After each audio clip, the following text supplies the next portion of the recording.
Okay, my number 3 pick for the month of August will be Volume 4 of Scott Pilgrim from Ani Press. Written and drawn by Brian Lee O'Malley, this is just one of these books which has just become a very much of a darling of the indie scene in recent years, and it's almost custom made for me. It has a very cool sort of a modern cartoon feel to it. It's sort of in the vein of Penny Arcade, or if you're not in the feel of that, Kim Possible on the Disney Channel, but it's sort of this surreal mix of action and slapstick comedy, and it's about this kid named Scott Pilgrim who's in his early 20s, and he's the bassist of a rock band, and he's met the girl of his dreams, but this girl named Ramona has some ex-boyfriends who just happen to be evil and superpowered, and he has to fight them off, and the battles are very exaggerated, modeled after these old video games, sort of like this game called River City Ransom, where you beat someone up and they'd disappear and some coins would pop up in his place, and that actually happens in this world. But it's funny, it's action-packed, it's romantic. Scott Pilgrim's well worth checking out. There are 3 volumes on bookshelves right now. You can special order them from your local comic shop, so be sure to read it.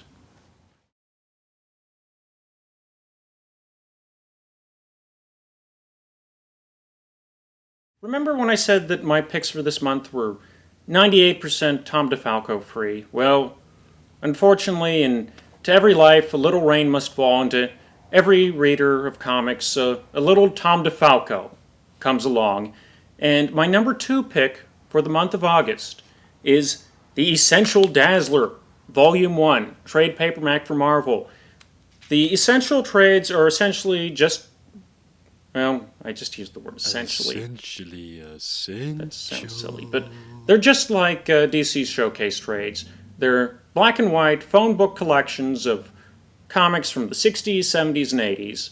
And this one collects the first 21 issues of Dazzler, plus guest appearances in The Uncanny X-Men and Spider-Man. This will be just... You'll have Dazzler coming out of your... That is all the Dazzler you are ever going to need. Back when DC Comics was planning their big 1 year later special event, which ironically enough happened to be 1 year earlier, basically what they did is they got this huge dartboard. And what they did, they would write characters' names on the dart and throw it at things. So they'd like grab a dart that says Aquaman, throw it at the dartboard, and see where it landed and say, okay, he's a barbarian now.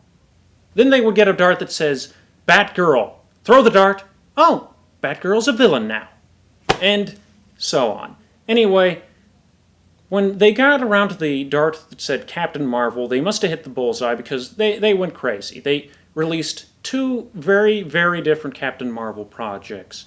One was connected to an E. coli breakout in upstate New Jersey. The other was good. But I won't talk about that. What I am going to talk about is my number 1 pick, Shazam, Monster Society of Evil Deluxe Hardcover, written and drawn by Jeff Smith. What basically Jeff Smith did... A boy named Jeff Smith? Basically, he takes all the character concepts of from the old Captain Marvel comics, and he makes them work in present day, as opposed to what Jed Winnick did on Trials of Shazam, which... If someone tries to sell you Jed Winnick's Trials of Shazam, flee in horror. It's basically Captain Marvel for people, written specifically for people who hate everything about Captain Marvel, everything that made him endearing all these years, made him appealing. It's basically, I actually feel sorry for Winnick because I think he just didn't have enough confidence in the character, because why else would he think that to make Shazam, Captain Marvel cool, you had to turn him into Sephiroth from Final Fantasy VII? But anyway, Jeff Smith's take on Captain Marvel is a retelling of his origin set in modern day, sort of like DC's Power of Shazam miniseries a few years ago in the late 90s, but it's much more true to the old Fawcett comics. It's more whimsical, but it's also got some modern sensibilities.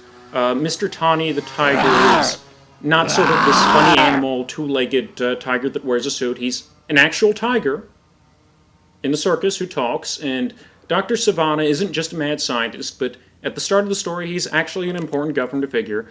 But the art is beautiful, the facial expressions are beautiful. If you're like me and you miss Jeff Smith's work on Bone, check this out, and make sure that you ask for it by name. Shazam! Monster Society of Evil, not Trials of Shazam. And be sure to check it out. Jeff Smith just is probably one of the best cartoonists in the industry today. He's right up there with Kyle Baker in my book, and this is just something you're going to want to read. And if you haven't picked up the miniseries yet, go for it. If you've already picked up the miniseries, pick this up just because it's going to look that much better on your bookshelf. And that is my number one pick for August.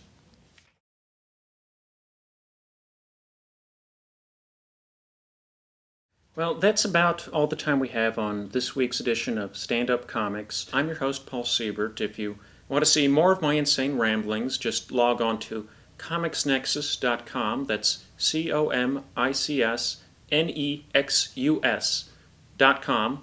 Or you can just go to InsidePulse.com and click on the link that says Comics. Anyway, keep supporting your local comic shop and just keep reading.